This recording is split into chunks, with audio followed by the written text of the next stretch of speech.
Canon RF 24-105 f2.8 Z lens is the one lens to rule them all. It provides unmatched versatility with its wide focal range covering 24mm all the way to 105mm, and provides incredible low light performance due to its f2.8 aperture across its full range. This is a first of its kind, but is it as good as Canon says it is? That's what we'll be finding out in this video. I was able to rent this lens from Canon just for 10 days, but luckily during that time, I covered a range of different events, both indoor and outdoor, and even got to bring it on a commercial shoot. So we'll start by covering over some of the nerdy specs and details you want to know about this lens and how it functions. And then at the end, we're going to decide who should actually consider buying this lens and who should probably skip on it. Hi, my name is Bruno Pozo. I'm a full-time commercial filmmaker living in Bend, Oregon, and I do weekly videos of talking around filmmaking techniques, reviews, and how to make money using your camera. Subscribe if you want to see more. Now let's hop into the review. Let's start this review by discussing the lens focal range, which in this case covers 24mm all the way up to 105mm. So if versatility is something you value, then the 24-105 is one of the most versatile lenses out there. Because if you think about it in terms of primes, you have a 24mm prime, 35mm prime, a 50mm prime, a 85mm prime, and a 105mm prime. So you have 5 standard prime lens focal lengths within one lens. So you're able to capture a lot of establishing wide shots using the 24mm range. You can get more portrait, environmental portraitures at 35mm, and then you can get into more portraits or details and more true to life scenery at 50 to 70mm. And then you have the beautiful and wonderful 85mm focal length, which is fantastic for capturing people and has that magical quality when shooting in portraits. And then at the very far end of 105, you're able to get things from a distance if you're not able to get close to the subject, like in wildlife or maybe in some sort of landscape scenarios or something like that.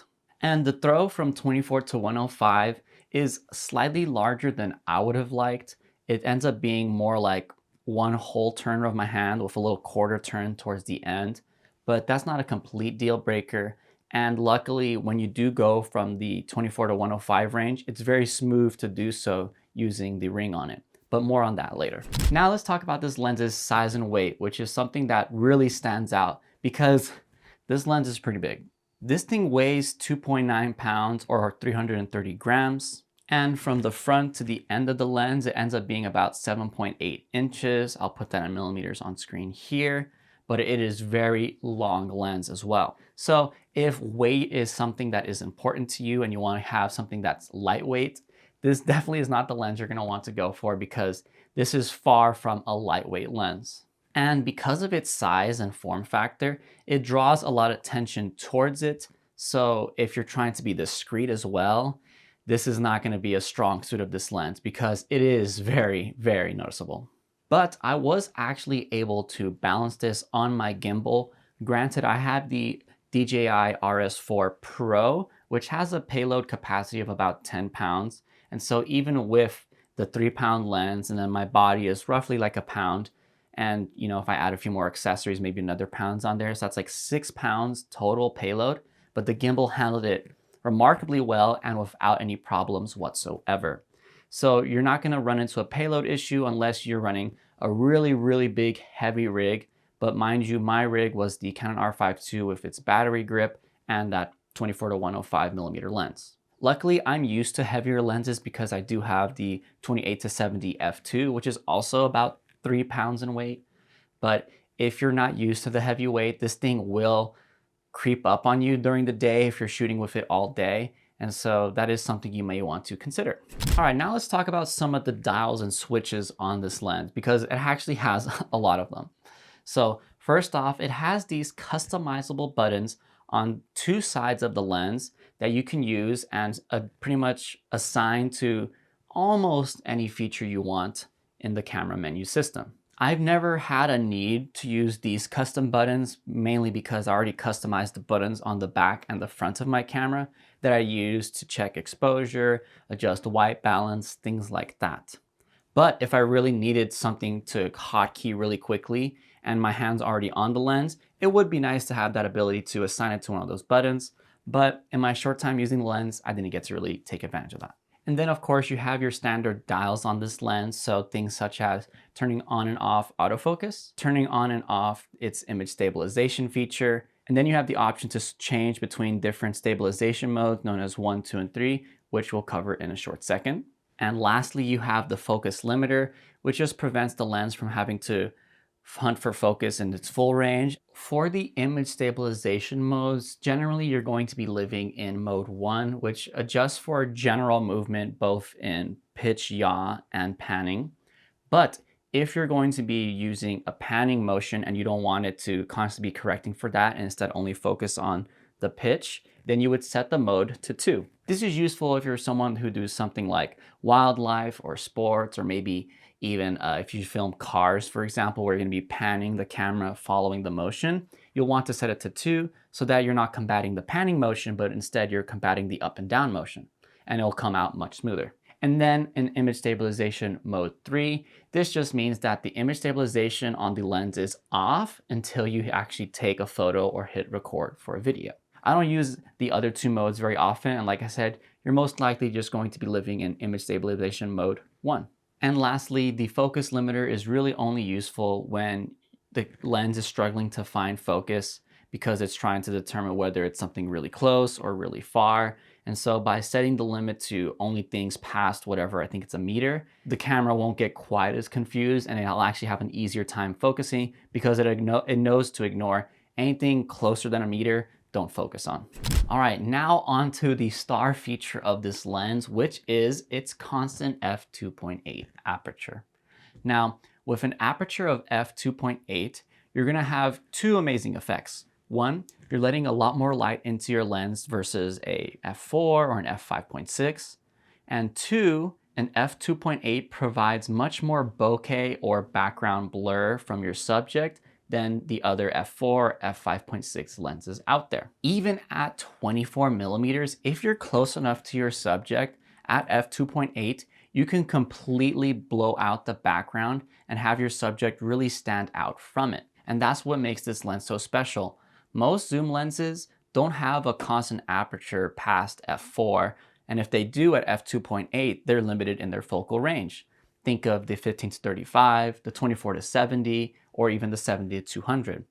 But this lens has that amazing focal range, which is super versatile, 24 to 105, and a constant f2.8 aperture, which is the first of its kind. And because f2.8 allows you to let in more light, this lens does a pretty decent job in low light situations. Of course, it's not going to do quite as well as something like an f1.4, where you're getting even 2-3 more stops of extra light versus an f2.8. But an f2.8 is a good standard, and the fact that you have it in your full focal range is really impressive and means you're not going to be constantly switching your lens in dark situations. And in fact, as you can see in my event coverage of this night shoot, the f2.8 performs really well, and I didn't have any problems with exposing the image properly, and I didn't have to crank the ISO quite as high. I ended up using the Canon R5 Mark II's second base ISO, which is at 4000, and that at f2.8 in this night shot worked more than enough well. Now let's talk about the build quality of this lens, and there's only a few things to really note here. This thing is built pretty darn sturdy. When you're holding it, you feel not only the weight, but the materials of this lens, and you can clearly see that this thing was designed very thoughtfully. I mentioned the throw earlier from 24 to 105, and once again, it's not very easy to go from the full range unless you have a specific grip on it where you can really get like that whole, I want to say it's like 3/4 turn to really get from the other side to the other side of the focal range. But it's really loose. So if you're not careful and you're moving the camera around, I do think you can accidentally adjust the focal length inadvertently. And so that is something you want to be aware of. And I kind of wish Canon tightened that up just a hair, but I'm assuming they might have just left it somewhat loose just for those people who use a focus motor and attach it to the lens. You're not going to be, constantly fighting it. It'll actually be much smoother. And then of course its focus ring works fantastic. There is no qualms there. And I personally really love using the control ring on all of Canon's RF lenses. I have mine set to adjust white balance or the Kelvin temperature. And so the fact that this lens has it as well is super nice, and it clicks really well too. And the most unique part about the lens's design is actually the fact that it has an aperture control ring now, which is something new in Canon's RF lineup for lenses. However, this feature only really works in video mode, so clearly this was intended with filmmakers in mind. Thank you, Canon. And although I like the idea and I do think it's cool and novel and fun, this wasn't something I personally use or am that excited by. It might just be me, but I'm just so used to and accustomed to adjusting the aperture using the rear dial on my cameras. And in fact, I have my camera set to just the aperture in 1/8 increments versus third stops. Yet the lens only has the third stops. And so it's not quite as granular as the dial I have on the back of the camera. But of course, if this is something that excites you or is a feature you do want, it's there for you. And once again, this only works in video mode. If you set the camera to photo mode, the aperture ring has literally no control whatsoever. And lastly, this lens is an internally zooming lens. That means when you throw the focal length from 24 to 105 or vice versa, you're not going to see something eject out from the lens. You're not going to see any protrusions. In fact, all the zooming is going to be happening inside the lens, and which is why the lens is so long, because you can think of it as it's already set to its maximum zoom length. And now whenever you zoom in or out, it's just adjusting those internals inside of the lens. Now let's talk about the image quality on this lens. And I did a few tests here so that we can actually objectively look what's going on. So the first thing I did was actually set the aperture to its widest setting, which is f2.8, which typically means it won't be at its sharpest. And so when we run these tests, you can see that the performance of the lens doesn't really suffer noticeably at all. But if we were to close it down 2, 3, 4 stops, you do see that the image sharpens up just a hair, but nothing super different. The lens performs just as well at f2.8 as it does at f8, f11, and so on. But the thing you do want to be aware of about this lens is that it does have a lot of digital image manipulation. And that's something you can't turn off when shooting in video mode. In photo mode, you can actually turn these corrections off, and you'll see that there's a dramatic difference between the unedited, unadjusted photo versus the adjusted photo. And I'll show you that example up here. But in video mode, because they don't give you the option to turn this on or off, it's always going to be on. And so all the corrections are baked into your video file. And personally, that's not a big deal for me.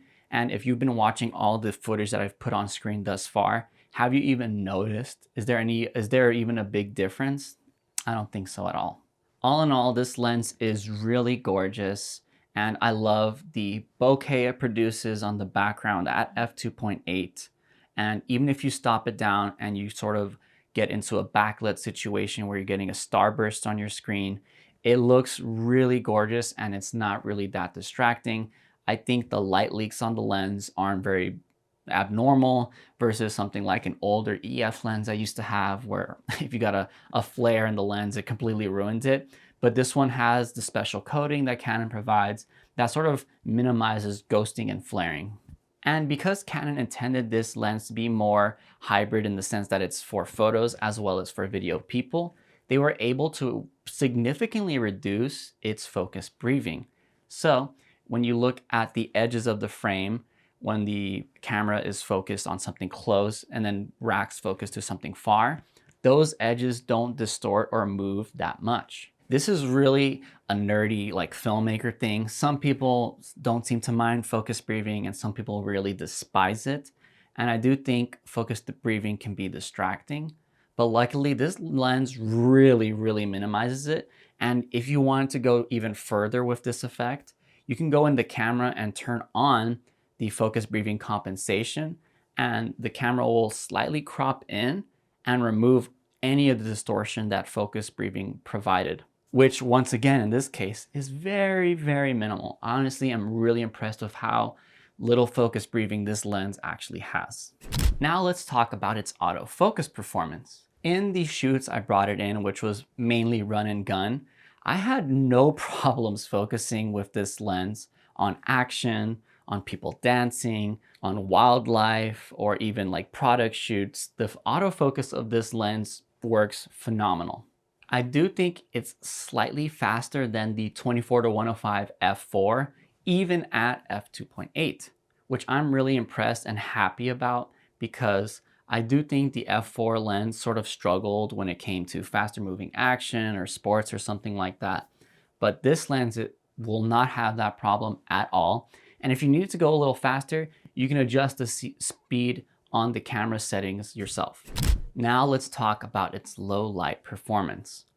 With the aperture being f2.8, you're getting one whole stop more light than an f4 lens like the old 24-105 f4. And this has been pretty clutch in the low light situations I happen to run in during my week using this lens.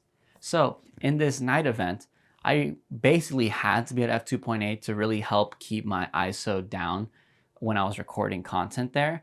And I was able to keep my ISO down. I was able to keep it at 4,000, and that was plenty light to actually properly expose the image, even in that low light situation.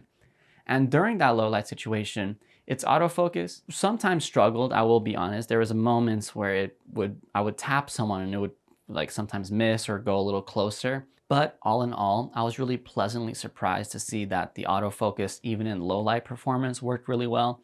And the images looked amazing even in that low light scenario. But if you really need like a low light lens, then I would be looking at primes anyway, where you're getting that f1.4 aperture, but then you're not gonna have this full zoom range. So it's all give and take. But at f2.8 with that wide focal range, that's more than enough for most people. And I think people who do run and gun shoots like weddings or documentary work are really gonna appreciate the fact that they have that extra stop on this lens to capture better images in low light scenarios. Now onto the big limiting factor of this lens, which is its price, and that's $3,000. Because the lens is so expensive, it's gonna price out a lot of people, which leads me to the point of this video. Who is this lens for, and who should really skip on it? Let's go over that now. Let's start with who this lens is for. I think if you're a working professional who makes money with their camera and does run and gun shoots, weddings, documentary, possibly wildlife or some sort of exterior work as well, then you're going to absolutely love this lens. Because this lens provides massive utility with great image quality, great autofocus performance, decent low light performance, all in one package, in one lens, meaning you won't have to constantly be switching and swapping lenses on a shoot. And for people who do documentary weddings, you know how valuable not having to switch your lens is to your work. So who is this lens not for? Well, pretty much anyone else, but I'll be more specific. Number one, if you're not making money with your camera, it's probably not worth the $3,000 investment. Number two, if speed and timing isn't that important to your profession, so if you're doing product shoot or narrative work where you have the time to switch between the lenses and there's like different setups you have, and having one lens that you keep on your camera on at all times isn't that important, then you won't want to upgrade to this $3,000 lens. And number three, if you're someone who values something lightweight and discreet and wants something to travel with, this lens I don't think is really a good idea for people to travel with. One, it's really expensive. Two, super heavy and inconvenient to travel with. And number three, I think it might make you a target, right? Like if you're a tourist in some area carrying this $3,000 lens that just screams, I'm really expensive, you might become a target of theft or whatever. So it might not be worth it to get this $3,000 lens just to have it possibly break or get stolen or something along those lines. In fact, what I recommend for most casual people or someone who wants like a travel lens or something they can have as a carry-on all day sort of thing, I would say get the 24-105 f4 version, because that thing is super lightweight, super inconspicuous. No one's gonna like look at you. It's not like super large or anything strange like that, but it has that same versatility with a little bit less worse low light performance and bokeh at f4. For me, I really wanted to keep this lens, but I ended up returning it to Canon, and maybe one day when I have an extra $3,000 lying around, I might get it so that it could be the main lens on my A cam, and then the 28-70 or my other zoom lenses could be the B cam angle. But what do you guys think? Is this lens worth it for filmmakers at $3,000, which is more than some camera bodies out there? If you want to see my review of the 24-105 f4 version and why I think it's the best travel lens, you can check out that video here. Thank you so much for watching all the way until the end. I appreciate every single one of you who do. I'll see you in the next video. Peace.